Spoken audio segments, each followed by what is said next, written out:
Hello everyone, this is POL 51. This is our first week. So I sent you a video yesterday, I believe, right with the introduction explaining Blackboard, the syllabus, the course, the organization of the course. And today, this week, I mean between today and next Monday, September 21st, we do chapter 1 of the textbook, right? American Government, that you will find under, remember, course content in the folder on Blackboard, in the folder called course material. So chapter 1, read this chapter, and then also remember that you had to answer the discussion board entry on Blackboard. It's already there, and the journal entry, okay, that is to be done every week, right? So you got under discussion. Remember also that you should do the first, right before the series of weeks begins. I ask you to introduce yourself in the first discussion board entry, and then the second one, I mean for this week, for week 1, what I want you to do is react, I mean watch the video uh, from Democracy Now, but by the video about Michelle Obama's speech at the Democratic Convention, and react to it, say what you think. That's the discussion board entry. And then the journal entry is also there to be done by Monday, September 21st, and there are 2 questions that I ask you to discuss. These questions actually come from the textbook itself, okay? So I will go back to that in a moment. But in any case, I want this to be short because I believe it's more effective. As always, remember you can contact me with questions via email or call me, right? WhatsApp, Facebook Messenger. If you call me, if you choose to call me, then let me know ahead of time. Send a message so that we can make an appointment. Okay, we make sure that both of us both are available to speak, okay? And we can have a phone call, a video call if you prefer, and so on, okay? So in any case, chapter 1 of this textbook is really interesting, written in a simple way, meaning in a straightforward way. So very easy to read. What I had done now is highlight. I have highlighted some headlines, some words, concepts, some passages at times for you.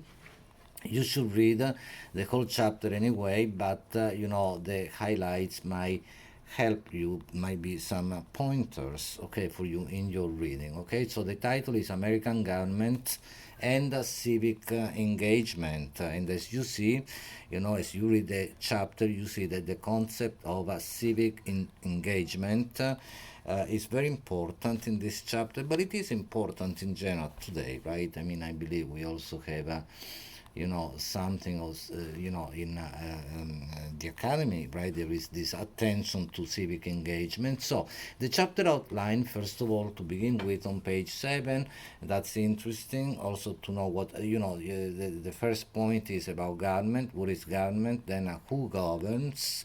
Right, you have the idea of the elite theory, into which then the author goes, the pluralist theory and the trade-off theory, and so engagement then in democracy. So there is an introduction. In the introduction, I highlighted some points. Again, the concepts of civic engagement and representative democracy are stated there, right? I mean, civic engagement, I said a few words. Representative democracy, later you will see in the chapter that there is this difference, of course, between representative democracy, which is, for example, the US and most democracies in the Western world, in other parts of the world, right? And direct democracy. Okay, at one point you find the difference between these two types of these two understanding, different types of understanding democracy, okay? Representative, of course, means that people don't directly govern, participate, because the question is also what is government, but who governs. right? But they elect precisely representatives, right, the professional politicians and so on. In a direct democracy, the situation would be different, right? Because everybody would, to various degrees, participate in larger measures than in a representative democracy. There is some participation, of course. That's the idea of a civic engagement, precisely. Okay.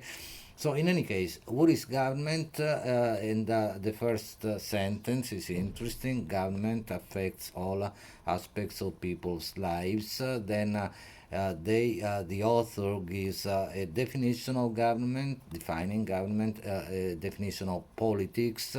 I can't go into that in depth, but in any case, it's interesting for you to read this. There is a section on a sentence on Adam Smith, a Scottish philosopher who came before, right? I mean, after John Locke, right? And who actually, the author of the textbook says, believed that all people should be free to acquire property in any way they wished. Okay, so think about these ideas also, where you stand. So on page 8, no, sorry, 9, there is also this definition of socialism as an alternative economic and then political system, the oligarchy within it. So look at this. Then there is a glossary also at the end of this chapter, and I again highlighted some of the words, what I think are the most important words for you, concepts in the glossary. I'll go over that in a moment. But in any case, one other important concept that you find on page 10 is that of common goods, right? They must be, ideally should be protected by governments, precisely, that's what they say. And then on page 13, civic engagement as the participation, right, that connects, the textbook says, citizens to government, and the textbook says this is a vital ingredient of politics. Okay, so civic engagement not as something marginal, but as something really vital and therefore central.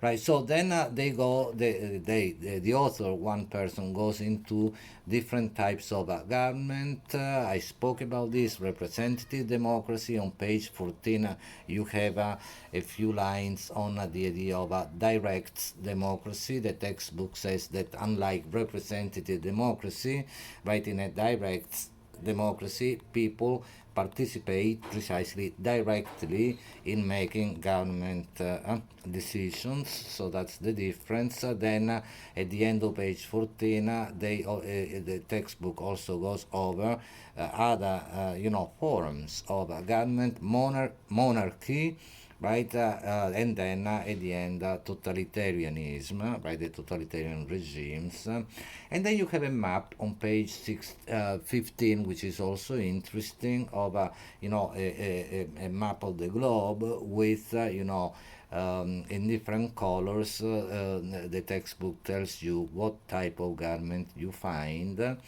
right, in various countries, okay, around the world. Then they get into that again. The author, that the textbook gets into the difference between the elite theory and the pluralist theory. This is a very interesting section in this chapter, okay.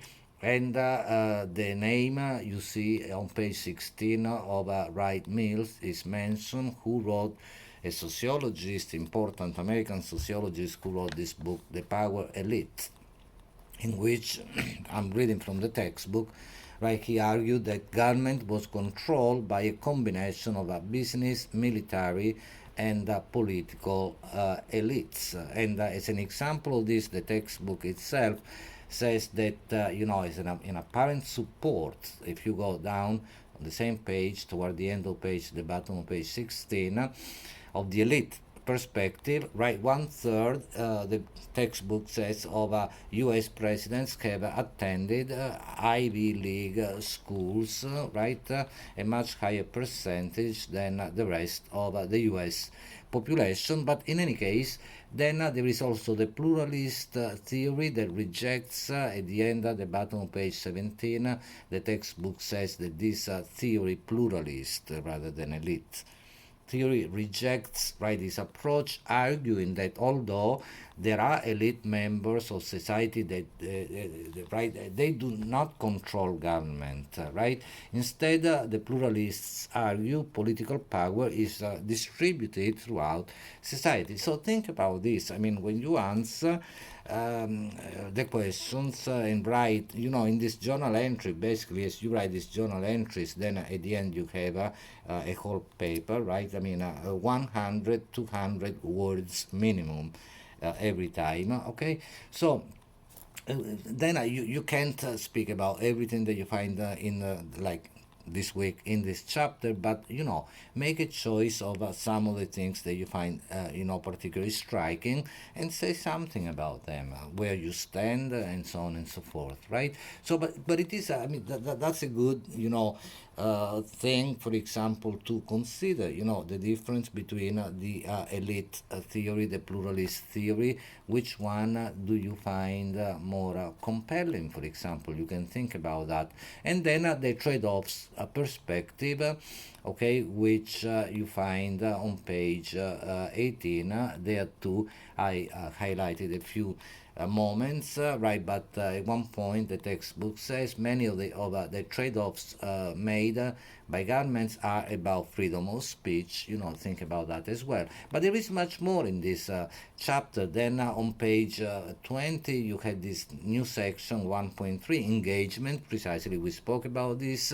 Why get involved, right? Is one of the points and the first question actually in this section is, are fewer people today active in politics than in the past? Think about that, right? I mean, as you answer the questions that I put already on in the journals section of Blackboard, you can, of course, think about these points that as you read the chapter and take a position vis-a-vis them, write something. Okay. So then, page 21, civic engagement can increase the power of ordinary people to influence government action. So, in a sense, that is the way in which maybe representative democracy can be a little closer to the idea of direct democracy. I mean, the fact that people can participate more. And on page 22, I highlighted a whole passage, right, where they speak about the question of rights, civil rights legislation, how these things change, right, because of active engagement, involvement by various individuals, groups, right, communities, and so on. They make, for example, they highlight, they stress the moment act, right, women's rights, for example, and so on. The question, the way in which, right, also homosexuality changed from being considered a mental disorder to now being legalized, in the sense that people can marry, right, in same-sex couples have the right to legally marry, right? So, I mean, these things, or the whole thing about civil rights that we will speak about later as the semester unfolds, right? And, the end of segregation, or there are still problems, of course, as we know, with that as well. But the improvements and the progress, the changes, right, come about generally because of engagement, right, by and struggles, one might say, as Frederick Douglass, we will speak about him later, says. Okay, so in any case, 23. Page 23, pathways to engagement. Read this again. I highlight some points here as well.